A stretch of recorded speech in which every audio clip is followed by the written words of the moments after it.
Hello friends, this is Sudeep Kaushik. Welcome back to our YouTube channel mister Kaushik.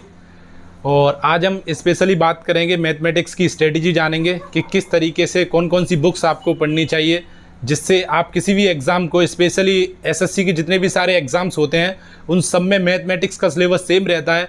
और CGL में किस तरीके से आपको मैथमेटिक्स सॉल्व करना चाहिए, किस तरीके से कौन कौन सी बुक्स पढ़नी चाहिए और किस किस टॉपिक्स को किस तरीके से सॉल्व करना चाहिए, तो हम ये पूरी डिटेल्स इस वीडियो में जानेंगे। और लास्ट में मैं अपना स्कोर भी बताऊंगा कि मैंने एग्ज़ाम्स में कितना स्कोर किया है मैथमेटिक्स में। तो प्लीज़ ये सब जानने के लिए मेरे साथ वीडियो में लास्ट तक बने रहें। तो फर्स्ट ऑफ ऑल हम बात करते हैं कि सबसे बड़ा जो मेन क्वेरी होती है स्टूडेंट्स की, वो ये होती है कि सर प्री के लिए कहाँ से पढ़ा जाए और मेंस के लिए कहाँ से पढ़ा जाए, किन किन बुक्स को, मेंस के लिए क्या अलग बुक्स हैं या प्री के लिए अलग बुक्स हैं, या सीपीओ के लिए कहाँ से पढ़ा जाए, एसएससी सीएचएसएल के लिए। तो सबसे पहले अपने माइंड से ये चीज़ क्लियर हटा दो बिल्कुल भी कि आपको कहीं से मैथ अलग अलग नहीं पढ़ना है। सिर्फ और सिर्फ आपको मैथ पढ़ना है, ना प्री के लिए कोई अलग मैथमेटिक्स है और ना ही मेंस के लिए कोई अलग मैथमेटिक्स है। पूरा सिलेबस सेम है और सारे चैप्टर्स वही आ रहे हैं। सिर्फ इतना होता है, प्री में जहाँ 25 क्वेश्चंस आते हैं वहीं मेंस में 100 क्वेश्चंस आते हैं। तो इसीलिए आपको सिर्फ और सिर्फ मैथ पढ़ना है। और ये नहीं है कि आपको लिए मेंस के लिए कहीं से टफ क्वेश्चंस की कोई सीरीज लेनी है या मेंस के लिए टफ क्वेश्चंस करने हैं। तो इसलिए आज मैं उन बुक्स को भी बताऊंगा जो जो बुक्स मैंने फॉलो करी और किन किन बुक्स को सिर्फ मैंने फॉलो करके एक अच्छा स्कोर रखा है एग्जाम में और मैथमेटिक्स में 200 में से 200 आए हैं।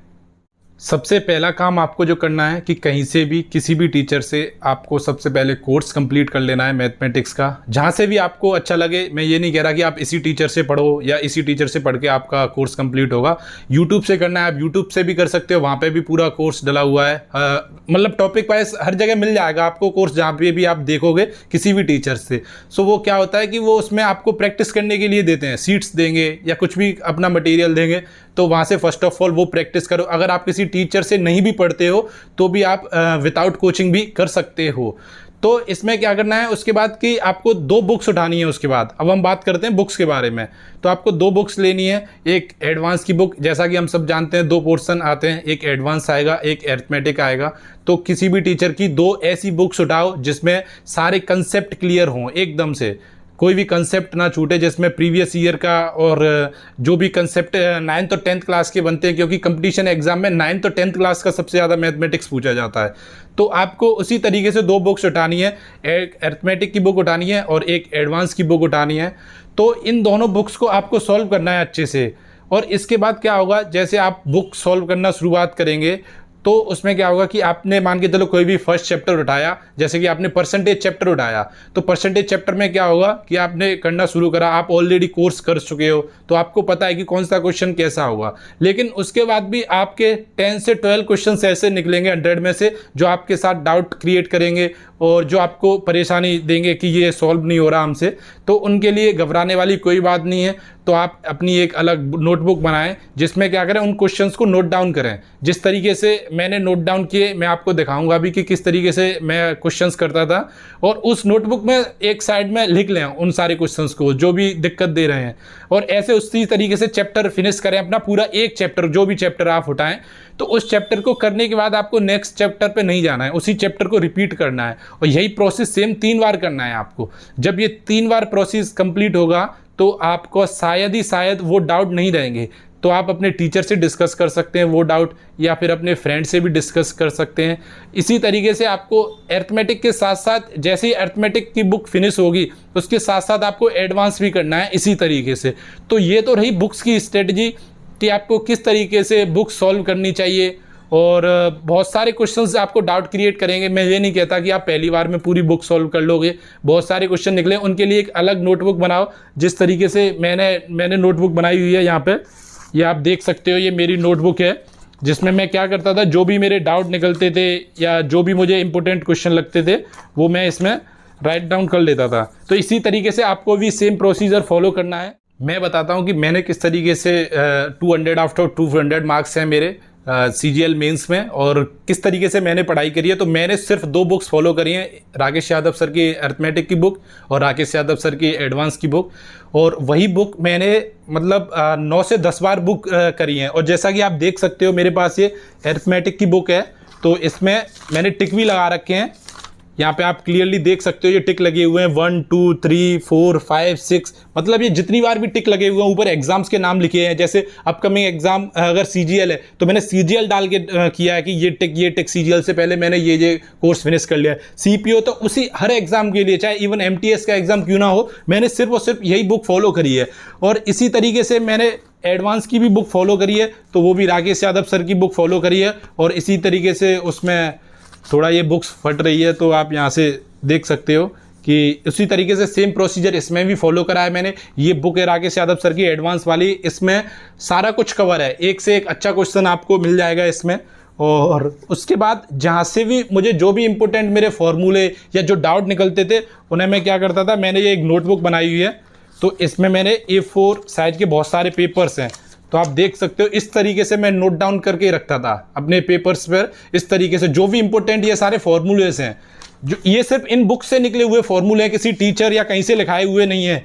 यही कोई अगर टीचर कराए तो आपको टफ लगता है, लेकिन अगर एक बार आप बुक कंप्लीट करोगे तो आप देखोगे कि किस तरीके से इतने सारे इतने अच्छे अच्छे फॉर्मूलेस निकल के आते हैं, जो कि आपको एग्जाम टाइम में रिवाइज कर सकते हो, बहुत हेल्पफुल रहेंगे। इस तरीके से मैंने ये पूरी नोटबुक में पूरे में फॉर्मूलेज और जो इंपॉर्टेंट क्वेश्चंस या इंपॉर्टेंट कंसेप्ट्स हैं वो राइट डाउन करके लिखे हुए हैं। जैसे ही जब मेरी ये बुक्स कंप्लीट हो जाती हैं, इसके साथ साथ मैंने मिनिमम 1000 के करीब प्रीवियस ईयर पेपर बनाए हैं। और जैसा कि हम सब लोग जानते हैं कि अभी अपकमिंग एग्जाम्स में क्या है कि टीसीएस पेपर करा रही है, तो टीसीएस का ये पैटर्न रहता है कि वो कैलकुलेटिव क्वेश्चंस ज़्यादा देता है, कंसेप्ट इतने नहीं पूछेगा। अगर उसने मल्टीप्लाई भी पूछ लिया तो वो इस लेवल तक पूछ लेगा कि आपका 1 से 2 मिनट वेस्ट होना ही होना है उसमें।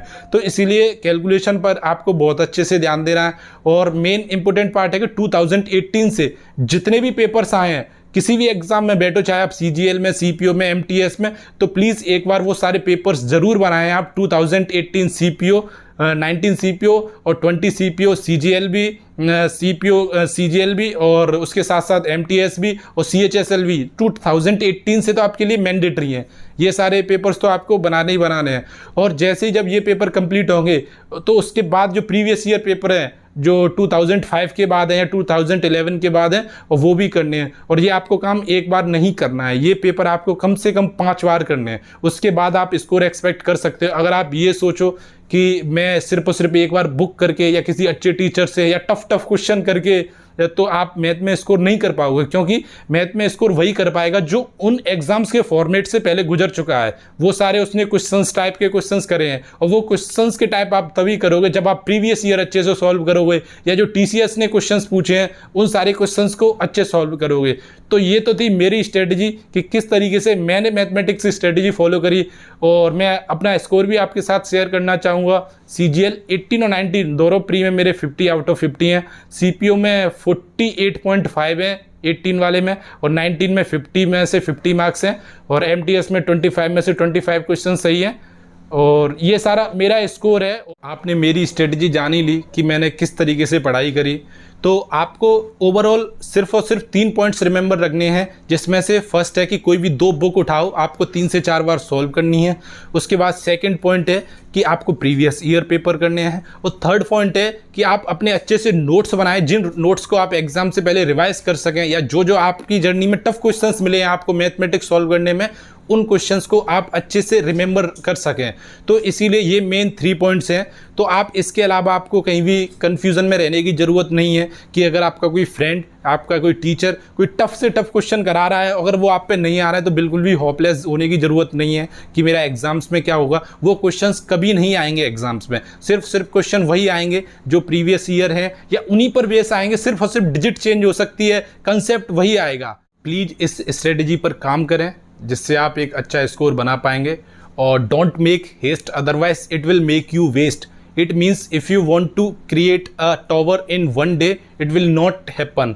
सो मतलब आप अगर ये चाहते हो कि एक दिन में बिल्डिंग को खड़ा कर दिया जाए, तो कभी नहीं होगी, सिर्फ और सिर्फ उसका विनाश हो सकता है। इसीलिए आप धीरे धीरे पढ़ाई करते रहें, कंटिन्यूअस एफर्ट्स के साथ अपने नोट्स बनाते रहें। इस भ्रम में ना रहें कि मैं 2 महीने में या 3 महीने में ये सारे पेपर्स कर लूँगा, इतनी सारी बुक्स कर लूँगा, कभी नहीं होगा। अपनी कैपेसिटी के हिसाब से पढ़ते रहें, धीरे धीरे सिस्टम वाइज, और कभी भी किसी भी चीज़ को पजल करके ना रखें। इसीलिए अपने आप में क्लियर रहें बहुत, और कभी भी कन्फ्यूज़न में ना रहें। तो प्लीज़ आपको अगर ये वीडियो हेल्पफुल लगी हो और अच्छी लगी हो और आप चाहते हो कि मैं इसी तरीके से आगे हेल्पफुल वीडियोस और भी बनाऊं, तो प्लीज़ चैनल को सब्सक्राइब करें और लाइक एंड शेयर ज़रूर करें। और भी मैं अपना बहुत सारा एक्सपीरियंस हर एग्ज़ाम्स का शेयर करूँगा आपके साथ, हर सब्जेक्ट और हर टॉपिक पर वीडियो भी बनाऊँगा। पर इसके साथ मेरे साथ जुड़े रहें मिस्टर कौशिक यूट्यूब चैनल पर। Thank you so much.